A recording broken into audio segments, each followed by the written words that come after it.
Hey everybody! Boy, do I have a video for you today. Phew, I'm gonna I will get very intense and passionate because this offends me greatly. And I hope that it does something to get you to a point where you realize you have to do something different too. Let's just get going. I don't know what else to say. Oh my goodness, this is just incredible. Okay, so we're going to start with this.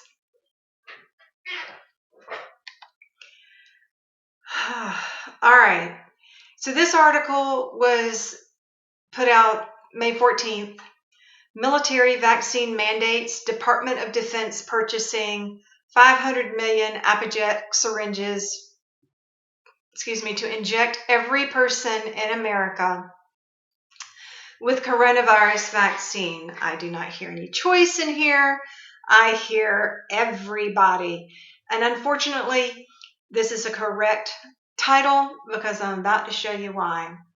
All right, so here's a video that is done by, there's an interview with the chairman, Jay Walker, here he is, of Apijet, and he talks about how this is going to be used and gives a lot of information. I am going to stop it every so often and make some comments because you need to be aware of some things. So here we go.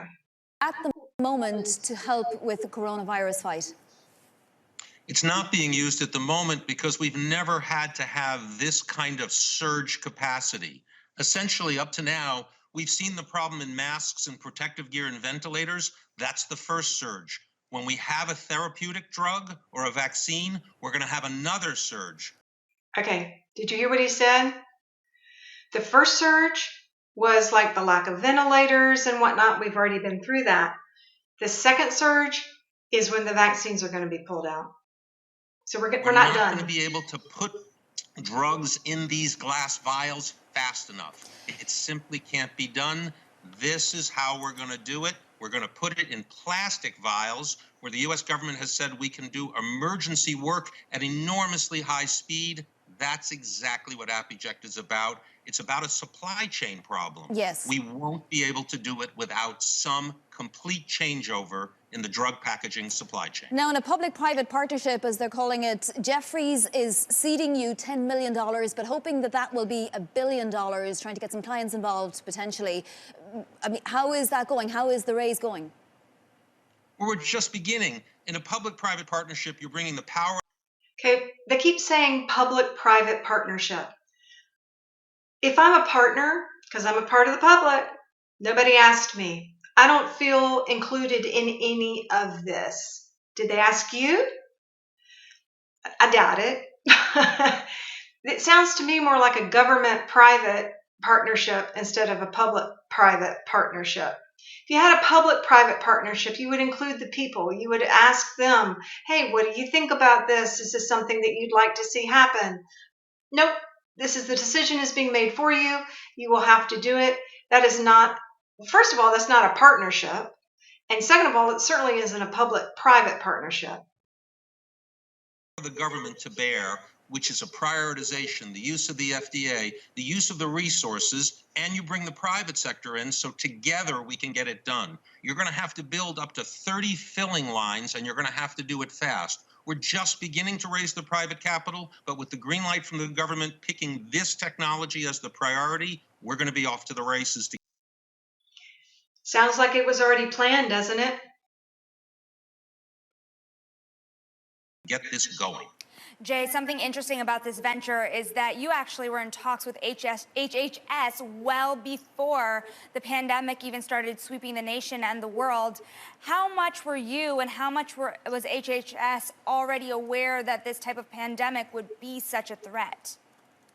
HHS is always planning ahead. The Assistant Secretary of Preparedness, that's his whole job and his whole function. They've been working on pandemic flu. And so when they approached us, when they saw this technology, they said, we could use this if the flu virus mutated. Who knew at the time that the coronavirus was going to be just around the corner? So the government gets real credit here. They put together the public-private partnership to get ready for a flu pandemic. Suddenly the coronavirus jumps on the scene, and now they've accelerated it massively and said, go as fast as you can. We're going to need to package therapies this summer and a vaccine sometime next year. We could need up to 1 billion packages like this to give everybody in the United States at least 2 injections and maybe more. The game here is volume and speed. Right. And At least 2 injections and maybe more. It has to be ready this summer and most definitely by fall. That's what's got to happen. Jay, you work with so many different drug providers right now. What is your expectation on the best case and the worst case scenarios on how soon a therapy can be made available?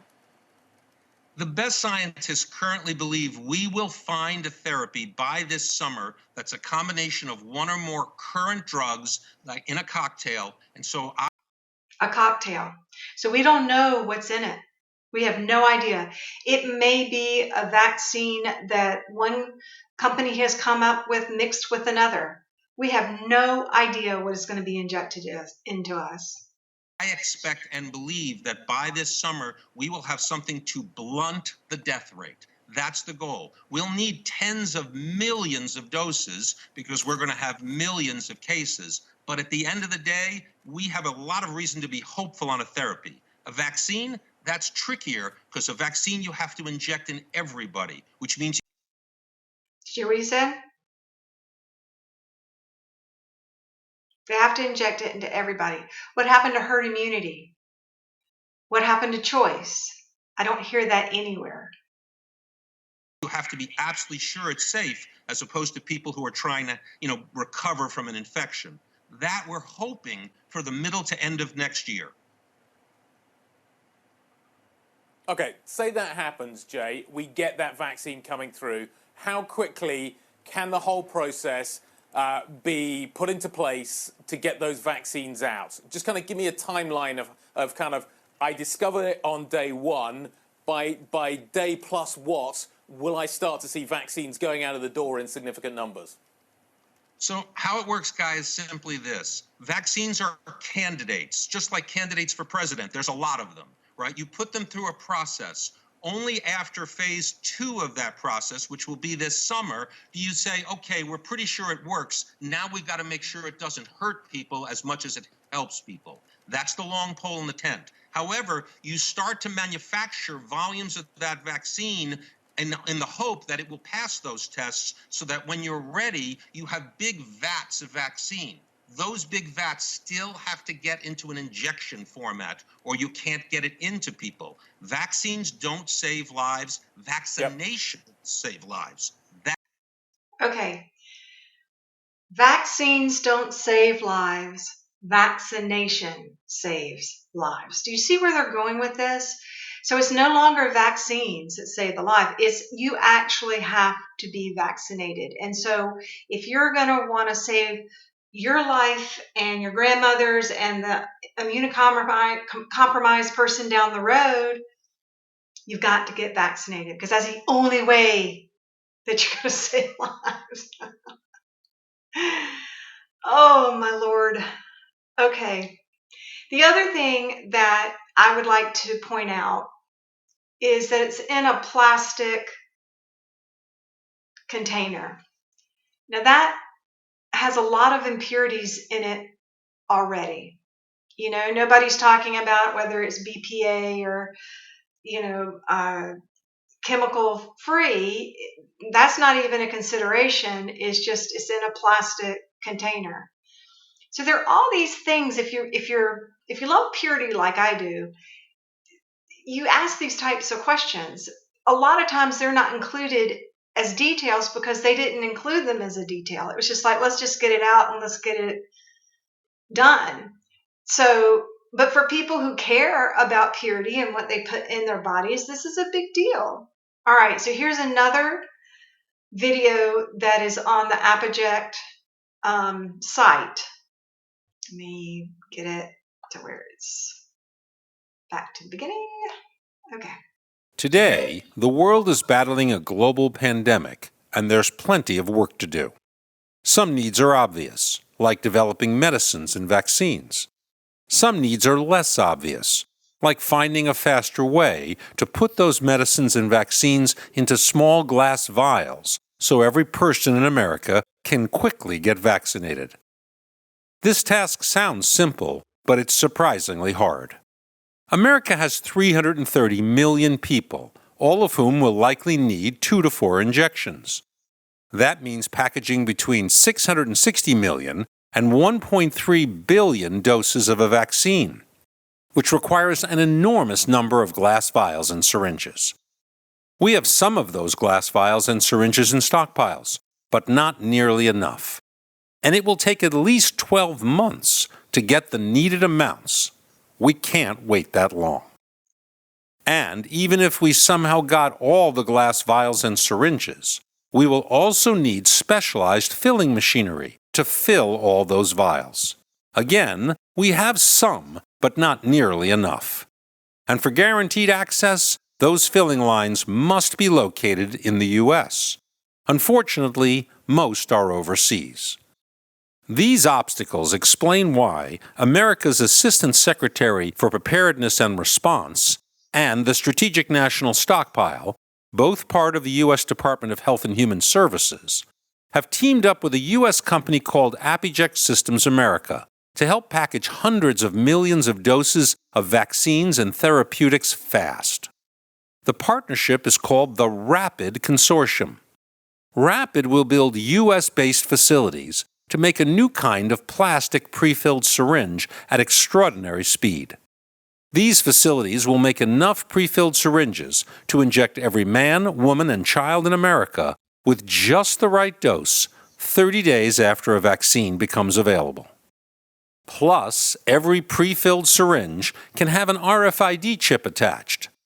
This will allow healthcare workers to use their mobile phones to automatically capture where and when every injection takes place, helping public health officials make more informed decisions. And to help make sure this vital national resource gets built on time, one of the world's 10 largest investment banks, Jefferies Financial Group, is raising $1 billion in capital. The secret of Rapid's filling speed is an FDA-approved aseptic plastic manufacturing process called blow, fill, seal, or BFS for short. It's the same process that makes disposable eye drop containers.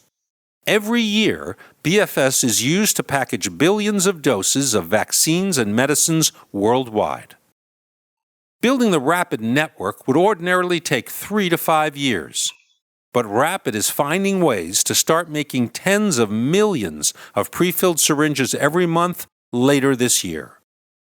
Rapid is what America and the world need, a public-private partnership that blends government defense expertise with private enterprise efficiency. I'm Jay Walker, the chairman of Rapid. Together, we will overcome this virus for a safer, healthier society. What a nice video. I'm older, but it reminds me of the type of propaganda movies that we had to watch in grade school. It's like, oh, that sounds so good. They're good people. Yay. Oh my goodness. All right. So you guys starting to get the picture. It's not a very pretty picture, but you need to see it. You need to see this picture and not only see it, but share it because we are being duped. We've got lots of people that are sending this kind of message that's saying, we're doing this for you. We're helping you. But what you have to understand is we have a government and we've had governments in the past forever that have made decisions for us. And now we really have it in our faces of the truth of really what's happening. They are loyal and in bed with corporate interests. And like they said, the private interests instead of public. We've got to really get that in our heads, that this is unfortunately our truth right now. Everything is about profit.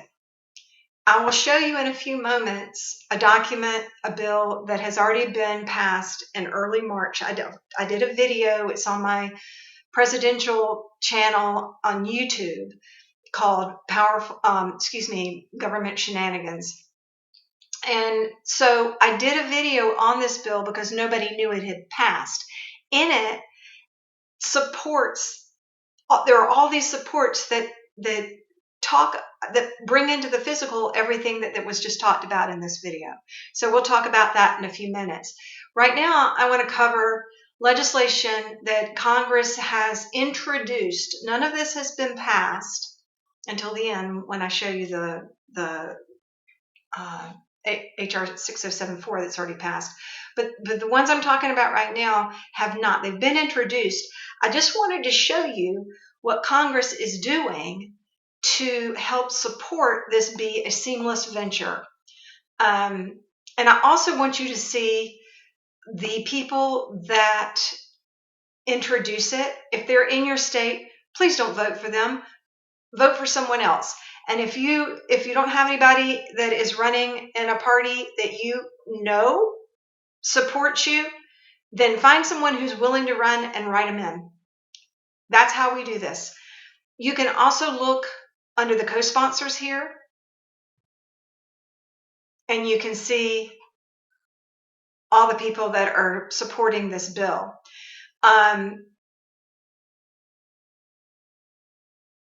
So you know who, if any of your legislators are involved. Okay, so the way it works, a lot of times when governments want to pass a bill, they will introduce it on both sides. They'll introduce it in the House of Representatives, and they'll also introduce it in the Senate. That way, once it has been introduced and it starts gaining ground, when it passes over to one of the other sides, it's already there and it can easily have a fast track. So this bill in the House of Representatives, it just talks about how when, any vaccine added to the vaccine injury table is taxable. And that's important because vaccines are taxed at a high, here's the market, and we are the market. So just keep that in mind. So when a vaccine is given, when it's paid for, there's a tax. That tax then goes to subsidize the court, the vaccine injury court. So they have money to pay out for injuries that are ruled where they, get some kind of money back. And it's usually not very much. And it's very hard to prove that injury happened. So they have to protect themselves. There's even a bill down, I'm going to show you in a little bit, that does even more. But okay, so just see, it's just saying that vaccines, any new vaccine added to the vaccine injury table is automatically taxed. Okay? Then you've got the Senate version. It's the exact same language. See? Exact same bill. And again, the purpose of that is to easily transfer over to the next side and have it keep running without having any stops. Okay, same thing with this. This is for the creation of a universal coronavirus vaccine. And I believe the universal coronavirus vaccine is what he was talking about in the Apogect video, is we really don't know. It's going to be a cocktail. That's going to be our universal vaccine. It's going to be a cocktail. All right, and here's the House version. This one, my mouth dropped open when I found it. Unfortunately, it was introduced by Representative McHenry, who is a congressman from North Carolina. When I was running for Congress, I started out running against him. Okay, so he supports finding a vaccine. He supports any research or medical equipment having to do with COVID, testing equipment, touchless automation, and hands-free proximity sensing technology, which is surveillance. Isn't it nice? Why can't they just come out and say it? Got to make it sound nice. Online education technology, remote video conferencing, everything keeps us at home, okay? And the winner. So he wants to offer a prize to anyone who can find a vaccine for COVID-19 that cuts the incidence and mortality rate by more than 50% and makes it widely available to the public at affordable rates. $1 billion. Beep. $1 billion right there. So let's race. Now, in my experience, I don't know about you, but when I muscle through something, it doesn't work out too well. I leave out details. It's about the outcome, and this is about the money. So you know there are going to be mistakes made because we're hurrying and we're not covering our bases like we should. Doesn't that gross you out? It does me. All right, here is Representative Schiff. Now, this was an amendment to a bill. I couldn't find whether 2740 had been passed, but Schiff, as you already know, had sent letters to Amazon and Facebook to basically start censoring anyone who questioned vaccines. And he is coordinating a national public health campaign to fight vaccine misinformation, funding vaccine communication research to strengthen the evidence base for what works in fighting vaccine hesitance and encouraging vaccine counseling. This isn't their job. Their job is not to corral us and make us behave. That's not their job. But boy, is it becoming that. All right, here's S1638. This is talking about, this is what I was alluding to earlier. This increases the number of special masters allowed in United States Court of Federal Claims. So when someone has an injury, they have to go through a series of filing of a claim. And it's not, the special master usually, from what I have learned, doesn't side much with the public. They side with the manufacturer, they side with the government. So now they know that there's going to be probably a lot of injuries because of this vaccine. And so we need to have more special masters to handle the perceived increase in load that's going to happen. And this was brought by Senator Casey and Senator Casey. So again, not in our best interest. This one really takes the cake. This was brought by Representative Schreier, and she talks about how we need to have vaccine surveillance and research. But it's mainly to use data to target groups that are not vaccine friendly and convince them or manipulate them into changing their mind. So we've got data to measure vaccine confidence over time, understand variations across time and geography, and to measure vaccine refusal. Phooey, hold on.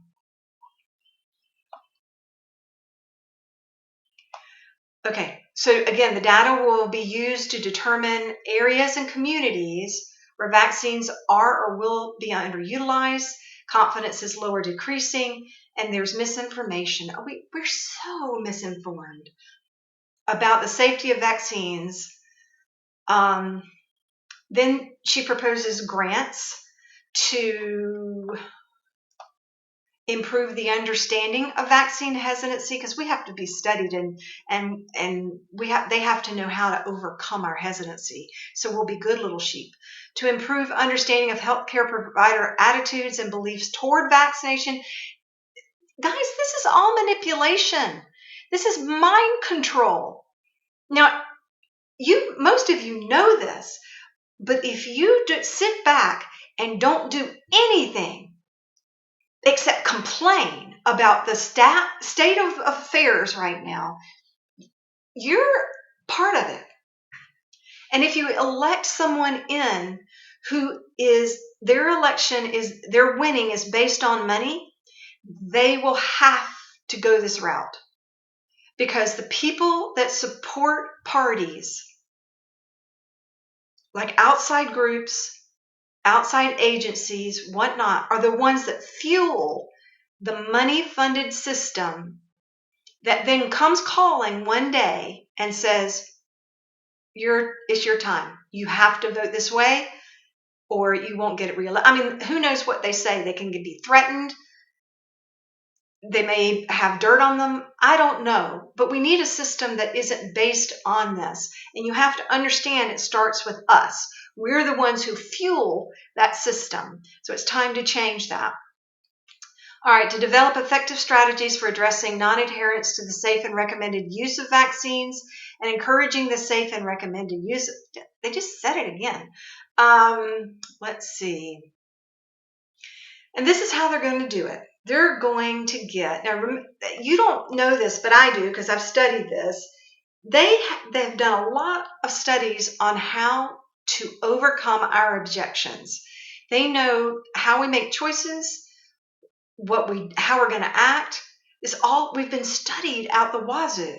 So they're going to do a media and public engagement initiative, all evidence-based, of course. And now there again, evidence-based is thrown around a lot. As a chiropractor, I get it all the time. Well, you're not evidence-based. You have to understand who defines evidence-based. The very people who want you to believe they're the experts. There is plenty of evidence-based studies and ways to look at a lot of different modalities, but they're not used because they don't fit the criteria of the quote-unquote experts who want you to believe their evidence-based platform is the only one. So that's another way you're being manipulated. All right. Let's see, shall be carried out through competitively bid contracts, may use television, radio, print, internet, and commercial marketing venues, may include the use of in-person public communications, and of course it's going to again be targeted to the people who are causing problems, because we're all supposed to be good little soldiers and do as we're told. All right, and that's talking about tailored for communities. Look at this. Tailored for communities with high rates of unvaccinated individuals. Shall include the dissemination of vaccine information and vaccine communication resources to healthcare providers and healthcare facilities, including pharmacists. Okay? Everybody. I hate this, but I'm glad she put it here because we need to see it.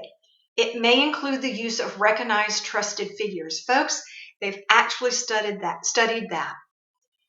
Who is trustworthy in our eyes? Some of them are pastors, our doctors. They've already studied it. I can show you again another video that I've done that talks about how governors and state officials had a primer on how to handle a pandemic. It was introduced in 2006. So they've been preparing for this for a while. And it's all right there. Again, look on my presidential YouTube site. It's called Root Awakening. It shall be complementary to and coordinated with any other federal efforts. Shall include message testing to identify culturally competent and effective messages for behavioral change. They do not care what you want. They want to change your behavior so it fits them. Do you see this? Do you see it? Now what are you going to do with it? It's not enough to know it. And it's not enough to share it on Facebook so everybody sees it. You've got to be proactive and not only share it, but go, okay, one way that we can work with this is to write in a candidate that we know is for the people. That's what we need. We can't trust a party system anymore. We just can't. All right. Advancements in research and vaccine development that have saved millions of individuals from death and disability from now preventable diseases. That's what they're going to say. They already said that. They're how vaccines have increased the lifespan and how we have to rely on community immunity. The information of the dangers of not being vaccinated, including the potential for infectious disease outbreaks, vaccine safety, and then surveillance. And then, of course, they're going to give money. They will give money to state, local, tribal. They will give money to do this. Everybody's motivated by money. We have got to stop this. We've got to stop it. You have to understand that if you take the money aspect out, then things will start to heal.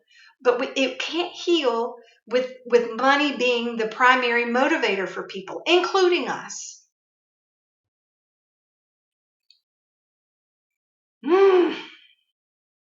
Okay. Let me get my wits. Again, how to engage and identify with high rates of unvaccinated individuals. It's all about trying to get a part of the populace who says they want choice and they would like to have, a say in what goes in their body to leave that platform and come over. And if that doesn't work, then you're just going to be bullied even more. And we're experiencing that now. And they're going to start in the public schools and secondary schools so that, they'll go home and say, well, Mom and Dad, they said that this is really bad and I need my shots. And who knows how. But again, the shame and guilt has to be demolished. We cannot use this as a way to manipulate each other as well as our government manipulate us. And what's even grosser is we're giving them money.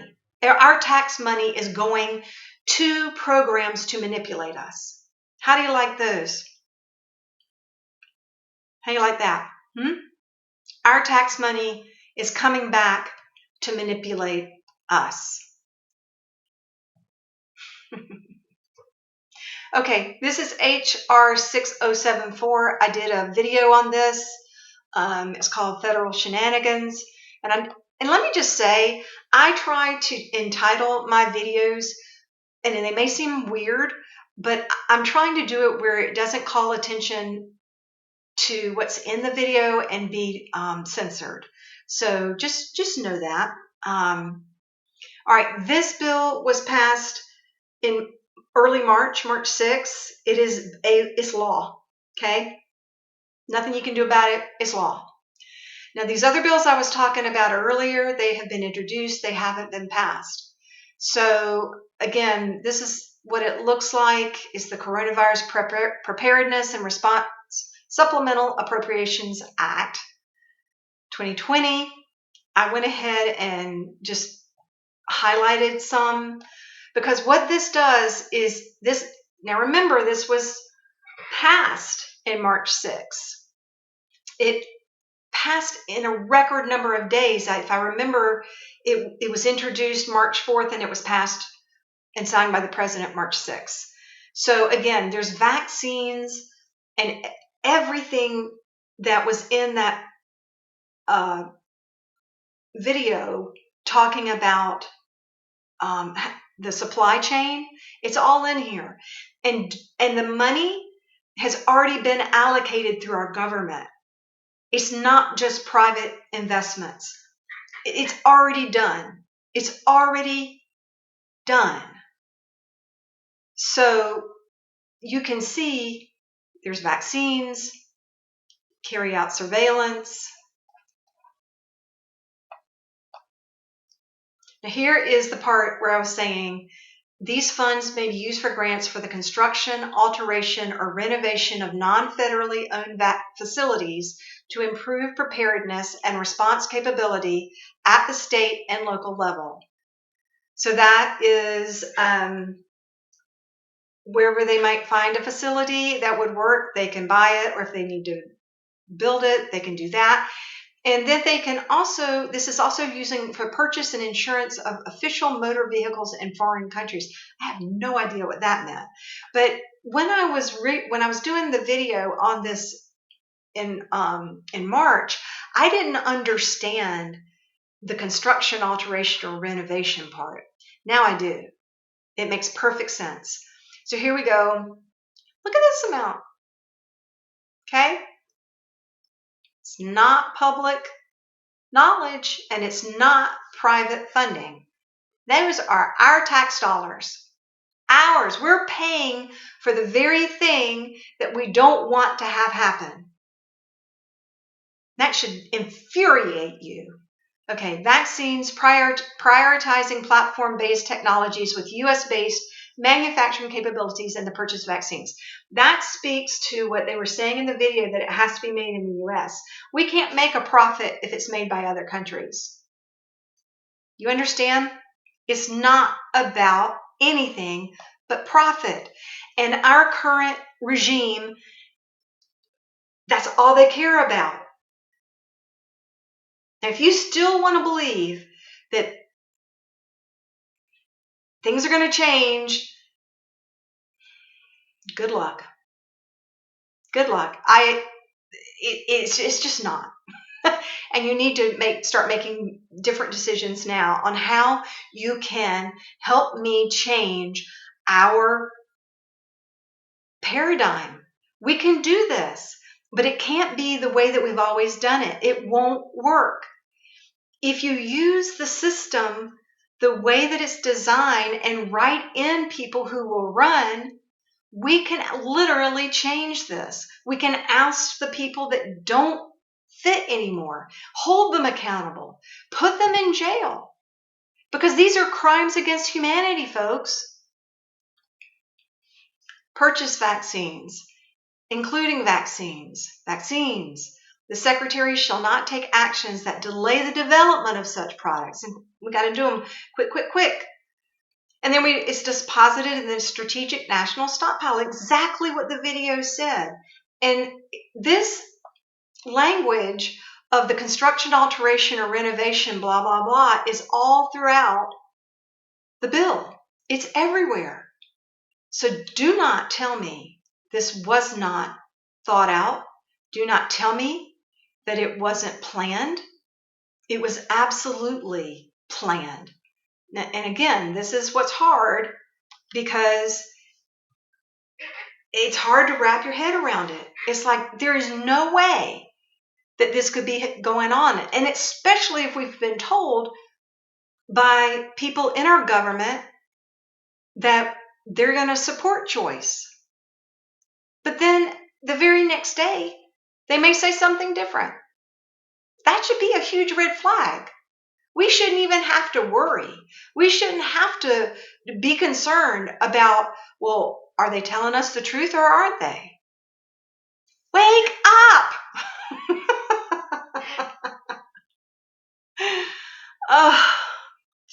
Louise. Okay, so please help me get this information out to every single person. They need to know what's going on and what's coming down the pike. I have laid it out for you as best I can. If you still want to believe in the illusion, that is always your choice. But I hope you won't, because the people that are going to still believe the illusion are going to vote for the very people that are going to, they're creating our demise. And that is just, it's not conspiracy. It's right there. These are factual pieces of information that you can't doubt. They're right there. Okay. Thank you as always for your time. Please spread this to wide and far. And again, go watch my videos on my YouTube channel. It's Dr. Wynn Sams for President 2020. It's WINN, and the last name is Sams, SAMS. They will bring this together even more. Okay, till next time. Thanks.